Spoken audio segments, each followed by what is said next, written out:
আসসালামু আলাইকুম দর্শক, স্বাগত জানাচ্ছি আরটিভির রাতের সংবাদ। আপনাদের সঙ্গে রয়েছে আমি নীরা ফেরদৌস।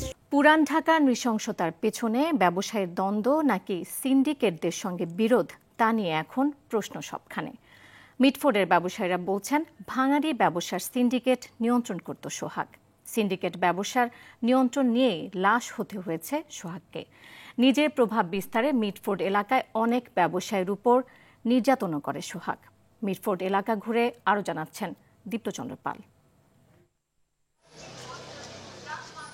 পুরান ঢাকার চায়নাপট্টি ও রজনী বসলেন ভাঙাড়ি ব্যবসার জন্য জনপ্রিয় এই এলাকা। শুধু ভাঙাড়ি পণ্যই নয়, চোরাই তারসহ আছে নানা অবৈধ অ্যালুমিনিয়াম পণ্য। আর সেই অবৈধ ব্যবসার নিয়ন্ত্রণকে কেন্দ্র করেই গত 9 জুলাই মৃত্যু হয় সোহাগের। সোহাগের খোঁজ নিতে যেয়ে জানা যায়, চায়নাপট্টি ও রজনী বসলেন এলাকায় নির্দিষ্ট পণ্যের সিন্ডিকেট গড়ে তুলেছিলেন তিনি। তাকে ছাড়া পণ্য বিক্রি করা অনেকটাই কঠিন। সিন্ডিকেট ছিল কোনো ছাড়া কেউ বিক্রি করতে পারবে?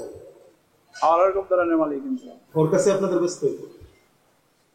ওর কাছে মার্কেটে সবাই ব্যস্ত। জি, অন্য কারোর কাছে ব্যস্ত হইতো না। দাম এখন ওরা যেটা মার্কেট রেট করতে ওইটি হইতো আর কি, ওরা যেটা রেট করতে ওইটি দিতে হইতো আর কি। কারা কারা আছে সিন্ডিকেট? ওদের সাথে আরো কারা কারা আছে, ওর সাথে হারুন ছিল ওর সাথে।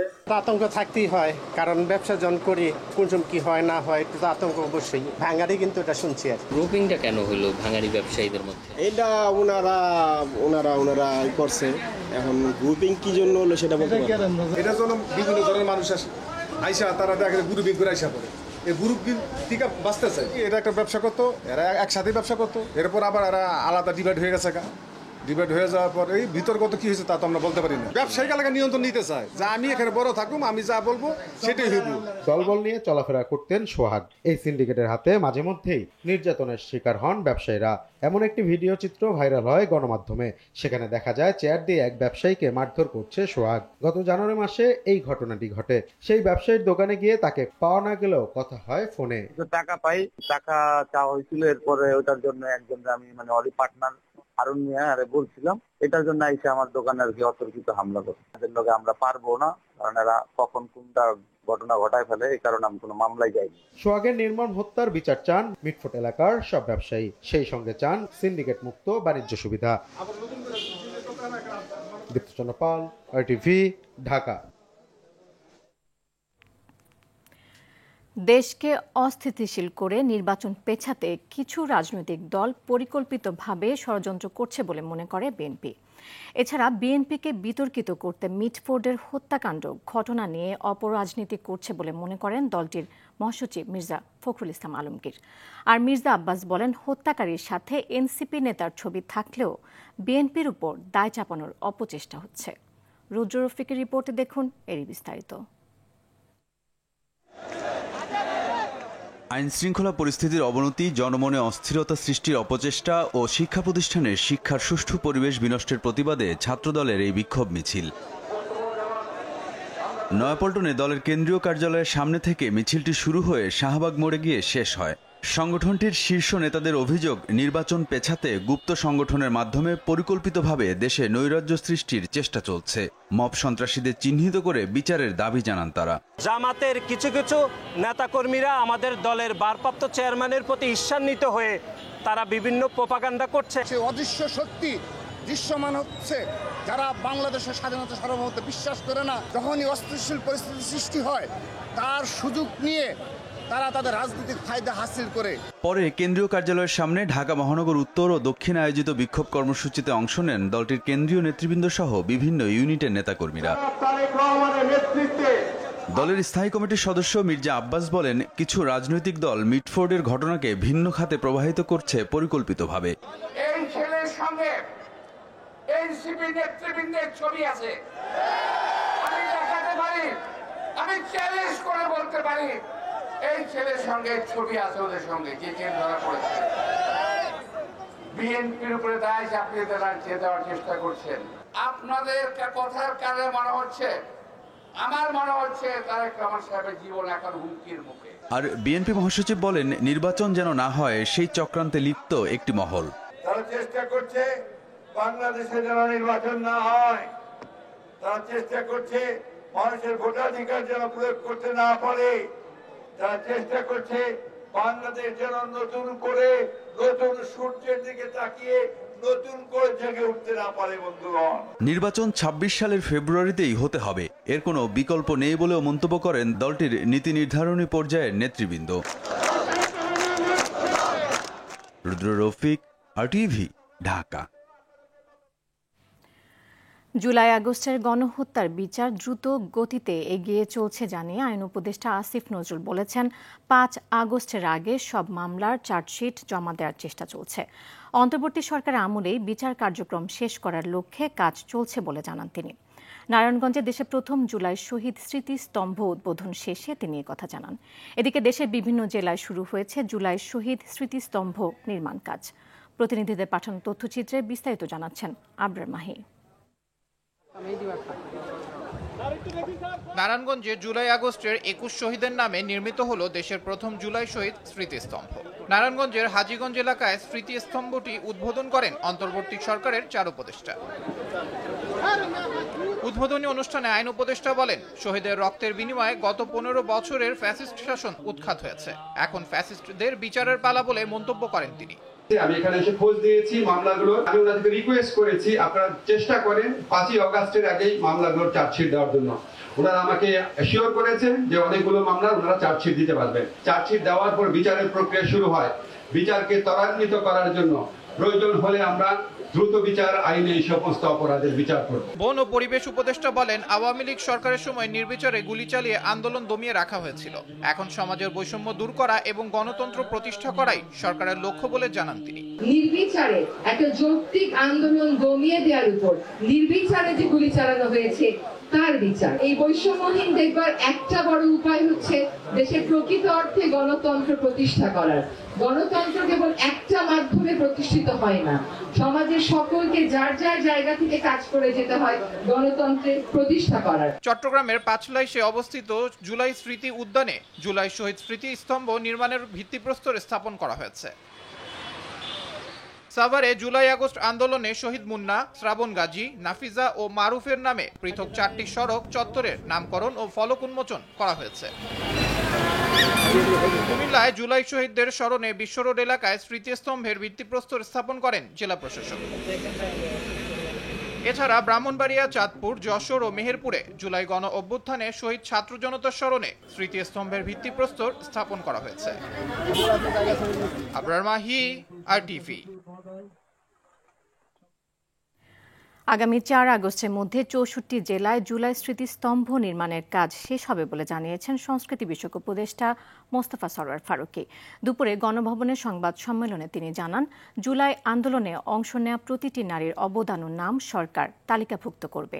৫ আগস্ট গণভবনে জুলাই স্মৃতি জাদুঘর আনুষ্ঠানিক উদ্বোধন হলেও দর্শনার্থীদের পরিদর্শনের জন্য আরও সময় লাগবে বলে জানানো হয় সংবাদ সম্মেলনে। আমরা সময়ের বিপরীতে দৌড়াচ্ছি। ৫ আগস্ট এটার এক ধরনের একটা আনুষ্ঠানিক উদ্বোধন হবে, তবে দর্শনার্থীদের ভিজিটের জন্য ওপেন করা হবে কিনা এটা নিশ্চিত না। আমার ধারণা এটা আরও সময় লাগবে, কারণ প্রচুর কাজ বাকি।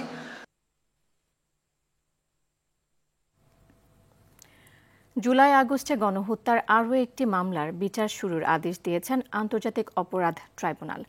রাজধানীর চানখারপুলে শিক্ষার্থী আনাস সহ ৬ জনকে হত্যা মামলায় সাবেক ডিএমপি কমিশনার হাবিবুর রহমান সহ সাবেক ৮ পুলিশ সদস্যের বিরুদ্ধে অভিযোগ গঠন করেছে ট্রাইব্যুনাল। ১১ আগস্ট শুরু হবে এ মামলার সাক্ষ্য গ্রহণ। ট্রাইব্যুনালে এদিন আরও ৪টি মামলা শুনানি হয়। জিএম মাহমুদ জানাচ্ছেন এর বিস্তারিত। গত বছরের ৫ আগস্ট রাজধানীর চানখারপুলে এভাবেই গুলি চালানো হয় ছাত্র জনতার উপর। পুলিশের গুলিতে নিহত হন সকালে বাবা মাকে চিঠি লিখে চানখারপুলের বাসা থেকে গোপনে বেরিয়ে আন্দোলনে যোগ দেয়া ১০ম শ্রেণীর শিক্ষার্থী আনাস সহ ৬ জন। এ হত্যাকাণ্ডের দায়ে মানবতা বিরোধী অপরাধের মামলায় ঢাকার সাবেক পুলিশ কমিশনার হাবিবুর রহমান সহ সাবেক ৮ পুলিশ সদস্যের বিচার শুরুর আদেশ দিয়েছে আন্তর্জাতিক অপরাধ ট্রাইব্যুনাল। ১১ আগস্ট থেকে শুরু হবে এ মামলার সাক্ষ্য গ্রহণ। দুই পক্ষকে শুনানি অন্তে আজকে আন্তর্জাতিক অপরাধ ট্রাইব্যুনাল ১ এই ৮ জন আসামির বিরুদ্ধে আনুষ্ঠানিকভাবে অভিযোগ গঠন করেছেন। আদেশের সময় ট্রাইব্যুনালে আসামি পক্ষের আইনজীবীরাও উপস্থিত ছিলেন। তবে নিজের মক্কেলদের নির্দোষ দাবি করে মামলা থেকে অব্যাহতি করাতে তথ্য প্রমাণ প্রস্তুত করছেন বলে জানান তারা। আজকে আদেশে আমরা সন্তুষ্ট নয়, সাক্ষী দিয়ে কোনো কিছুই আমরা প্রমাণ এখন বলতে চাই না। বিজ্ঞ আদালত এটা যথাযথ বিচার করবে। এদিন আন্তর্জাতিক অপরাধ ট্রাইব্যুনাল 1-এ মোট 5টি মামলার শুনানি হয়। হাজির করা হয় সাভারের আসহাবুল ইয়ামিন হত্যা মামলার 3 আসামি ও রামপুরায় কার্নিশে ঝুলে থাকা আমির হোসেনকে গুলির মামলায় 2 জনকে। আগামী 12 আগস্ট ইয়ামিন হত্যা মামলার এবং আমির হোসেনকে গুলির মামলার তদন্ত প্রতিবেদন 14 সেপ্টেম্বর দাখিলের নির্দেশ দেয় ট্রাইব্যুনাল। এছাড়া 2016 সালে কল্যাণপুরের জাহাজবাড়িতে জঙ্গি নাটক সাজিয়ে 9 তরুণকে হত্যা মামলায় সাবেক আইজিপি শহীদুল হক, সাবেক ডিএমপি কমিশনার আসাদুজ্জামান মিয়া সহ 3 জনের তদন্ত প্রতিবেদনও 14 সেপ্টেম্বর জমা দেওয়ার নির্দেশ দেয়া হয়। এই ধরনের এক্সট্রা জুডিশিয়াল কিলিং যখনই হয়েছে সেখানেই একটা মামলা তারা দিয়েছে যে তারা আসলে অস্ত্র বহন করছিল বলে তারা ক্রস ফায়ারে মারা গেছে, দিস এন্ড দ্যাট। এছাড়া এদিন নারায়ণগঞ্জের 7 খুনের দায়ে মৃত্যুদণ্ডপ্রাপ্ত সাবেক র্যাব কর্মকর্তা তারেক সাইদ, মাসুদ রানা, আরিফ হোসেনকে কারাগারে জিজ্ঞাসাবাদের অনুমতি দিয়েছে ট্রাইব্যুনাল। প্রসিকিউশন জানায় এ মামলার অন্যতম আসামি সাবেক সেনা কর্মকর্তা জিয়াউল আহসান। জিয়াউল হাসানের বিভিন্ন গুম করার নির্দেশ দেয়া বা বিভিন্ন অপরাধের ব্যাপারে তাদের জানাশোনা আছে। GM Mahmud, RTV, Dhaka. কোন দল জুলাই গণ অভ্যুত্থান ও জনগণের বিরুদ্ধে দাঁড়ালে তাদের সঙ্গে ঐক্য সম্ভব নয় বলে জানিয়েছেন জাতীয় নাগরিক পার্টি এনসিপির আহ্বায়ক নাহিদ ইসলাম। চাঁদাবাজ ও মুজিববাদকে প্রতিহত করারও আহ্বান জানান তিনি। জুলাই পদযাত্রা 14তম দিনে পটুয়াখালীর অনুষ্ঠানে এ আহ্বান জানান নাহিদ। পরে বরগুনার পথসভায় তিনি বলেন, গণহত্যার বিচার ও সংস্কার ছাড়া কোনো নির্বাচন নয়। প্রতিনিধিদের পাঠানো তথ্যচিত্রে বিস্তারিত জানাচ্ছেন আব্দুল হামিদ। 14তম দিনের মতো চলছে জাতীয় নাগরিক পার্টির জুলাই পদযাত্রা। বরগুনা পৌর মার্কেট চত্বরে পথসভায় দলটির আহ্বায়ক নাহিদ ইসলাম মুজিববাদ, চাঁদাবাজ ও দখলদারদের নির্মূল করার আহ্বান জানান। আমরা স্পষ্টভাবে বলেছি যে বাংলাদেশে মুজিববাদীদের কোনো রাজনীতি হবে না, চাঁদাবাজদের কোনো রাজনীতির জায়গা হবে না। আপনারা তাই নতুন করে স্লোগান তুলবেন, চাঁদাবাজ আর দখলদার মুজিববাদের পাহারাদার। দলটির দক্ষিণাঞ্চলের মুখ্য সংগঠক হাসনাত আব্দুল্লাহ চাঁদাবাজদের বিরুদ্ধে দীর্ঘ লড়াইয়ের প্রস্তুতি নিতে দেশবাসীর প্রতি আহ্বান জানান। আর বরগুনাবাসীকে দুর্ভোগ থেকে মুক্তির প্রতিশ্রুতি দেন দলটির উত্তরাঞ্চলের মুখ্য সংগঠক সার্জিস আলম। আমার এই বরগুনায় যারা রাজনীতি করতে চাইবে তাদেরকে স্পষ্ট করে একটা অঙ্গীকার করতে হবে যে বরিশাল থেকে বাইপাস হয়ে এই বরগুনা পর্যন্ত এই যে রাস্তা, এই রাস্তাকে এই বরগুনার মানুষের মরণ ফাঁদ হতে মুক্তি দিতে হবে। চাঁদাবাজরা ষড়যন্ত্র শুরু করেছে, তাদের বিরুদ্ধে দীর্ঘ লড়াইয়ের আমাদের প্রস্তুতি নিতে হবে। এর আগে পটুয়াখালী সার্কিট হাউস সড়কের শহীদ হৃদয় চত্বরে পথসভায় নাহিদ ইসলাম বলেন, মুজিববাদ একটি বিভাজন তৈরি করে দেশকে আগাতে দেয়নি। এ সময় মিটফোর্ডে সোহাগ হত্যার দৃষ্টান্তমূলক বিচার দাবি করেন তিনি। চাঁদাবাজ এবং মুজিববাদের নতুন পাহারাদার এসেছে, সেই পাহারাদারকেও আপনাদেরকে প্রতিহত করতে হবে। জুলাই গণ অভ্যুত্থানের বিরুদ্ধে কোনো শক্তি দাঁড়ায় তবে অবশ্যই তাদের সাথে আমাদের ঐক্য সম্ভব নয়। মঙ্গলবার গোপালগঞ্জ ও মাদারীপুরে দলটির পদযাত্রা রয়েছে। আব্দুল হামিদ, RTV। বৈষম্য বিরোধী ছাত্র আন্দোলনের সময় মোহাম্মদপুরের ITZ স্কুল অ্যান্ড কলেজের 7ম শ্রেণীর ছাত্র রাকিব হাসান হত্যা মামলায় সাবেক খাদ্যমন্ত্রী কামরুল ইসলাম ও সাবেক বিচারপতি আবুল হোসেন মোহাম্মদ শামসুদ্দিন চৌধুরী মানিককে গ্রেফতার দেখানো হয়েছে। সোমবার ঢাকার মেট্রোপলিটন ম্যাজিস্ট্রেট MA আজহারুল ইসলামের আদালত এ আদেশ দেন। এর আগে হাজির করে গ্রেফতার দেখানোর আবেদন করেন তদন্ত কর্মকর্তা মোহাম্মদপুর থানার পুলিশ পরিদর্শক মোহাম্মদ হাফিজুর রহমান। অভিযোগে বলা হয়, গত বছরের 19 জুলাই বৈষম্য বিরোধী ছাত্র আন্দোলনের সময় মোহাম্মদপুরের ITZ স্কুল অ্যান্ড কলেজের 7ম শ্রেণীর ছাত্র রাকিব হাসান সেন্ট জোসেফ স্কুলের সামনে গুলিবিদ্ধ হয়।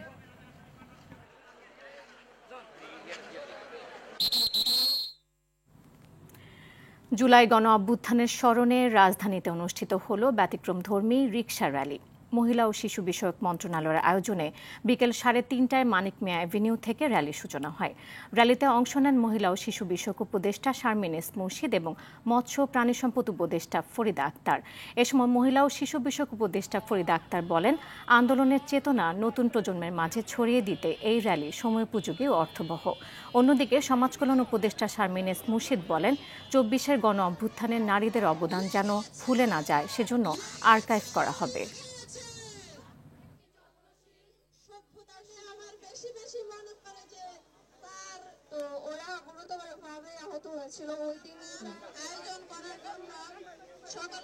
এই ফাঁসিবাদে মানুষগুলো যারা এখনো আছে তাদের মধ্যে পুরুষতন্ত্র রয়ে গেছে বলে তারা নারীকে আবারও পিছনে ঠেলে দিতে চায়।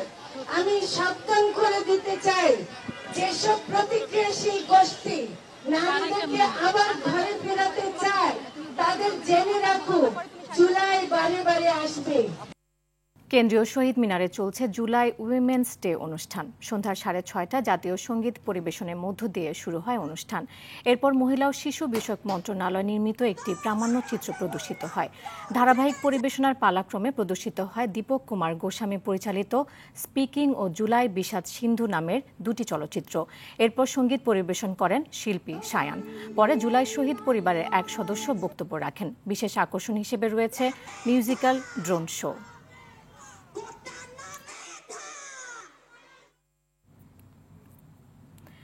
মব ভায়োলেন্স বন্ধ ও মাদক পাচার রোধে পদক্ষেপ নেওয়া হয়েছে বলে জানিয়েছেন স্বরাষ্ট্র উপদেষ্টা জাহাঙ্গীর আলম চৌধুরী। দুপুরে কক্সবাজারে এক অনুষ্ঠানে তিনি কথা বলেন।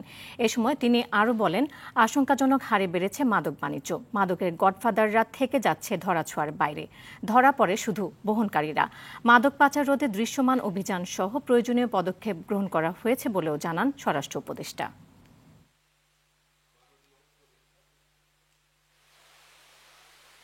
মাদক ধরা পড়ে, কেরিয়ার ধরা পড়ে, কিন্তু গডফাদাররা ধরা পড়ে না। কোন অবস্থায় গডফাদাররা যেন ছাড়া না পায় এই ব্যবস্থা গ্রহণ করা হয়েছে। জনগণই মব ভায়োলেন্স বন্ধ করে দিবে। মব ভায়োলেন্স কোনো অবস্থায় গ্রহণযোগ্য নয়। প্রধান বিচারপতি সৈয়দ রেফাত আহমেদ বলেছেন, প্রশাসনিক স্বায়ত্তশাসন ছাড়া কোনো বিচার ব্যবস্থা সুষ্ঠুভাবে পরিচালনা করা সম্ভব নয়। এই কাঠামোগত স্বাধীনতা বিচার বিভাগের অভ্যন্তরীণ সংস্কার এবং বৃহত্তর শাসন ব্যবস্থার সংস্কার রক্ষায় অপরিহার্য। সাম্প্রতিক আইনগত সংস্কারগুলো কেবল আধুনিকায়নের জন্য নয়, বরং ন্যায় বিচারকে সহজ প্রাপ্য করে তোলাই এই সংস্কারের মূল লক্ষ্য। রাজধানী মহাখালীতে ব্র্যাক সেন্টারে এক কর্মশালায় প্রধান অতিথির বক্তব্যে তিনি এসব কথা বলেন। পারিবারিক আদালতের দীর্ঘসূত্রতার কথা উল্লেখ করে প্রধান বিচারপতি বলেন, 31 মার্চ 2025 পর্যন্ত 74,259টি মামলা বিচারাধীন।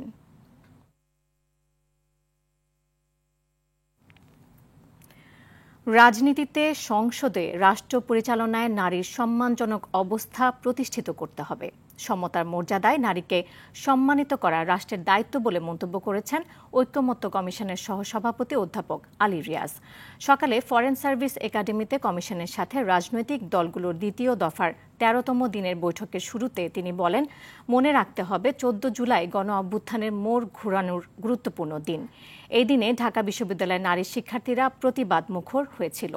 তাই নারীকে যথাযথ সম্মান না দিয়ে দমিয়ে রাখলে রাষ্ট্র পিছিয়ে যাবে।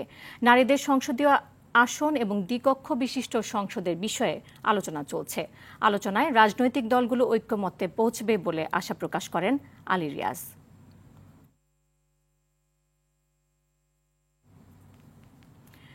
শুল্ক নিয়ে যুক্তরাষ্ট্র সরকারের সঙ্গে 10 ও 11 জুলাই অনুষ্ঠিত বৈঠকে আলোচনা ইতিবাচক হয়েছে বলে জানিয়েছেন অন্তর্বর্তী সরকারের বাণিজ্য উপদেষ্টা শেখ বশিরউদ্দিন। তিনি বলেন, বাংলাদেশ এবং যুক্তরাষ্ট্রের মধ্যে সব ধরনের বাণিজ্য ঘাটতি কমাতে সরকার প্রয়োজনীয় সব করবে।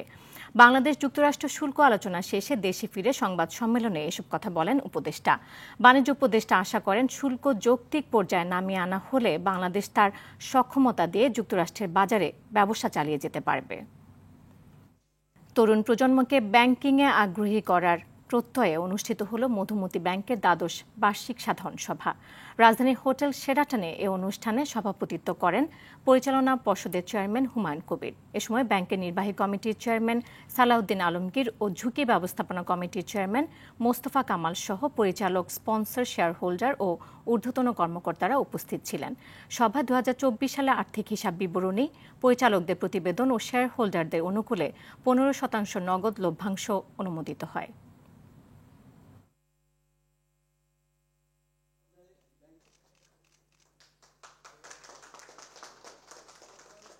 তরুণ প্রজন্মের প্রযুক্তির ব্যাপারে তাদের বিশেষ আগ্রহ আছে এবং তাদেরকে সন্তুষ্ট করতে গেলে আমাদেরকে প্রযুক্তি নির্ভর সেবাতেই মনোযোগ দিতে হবে।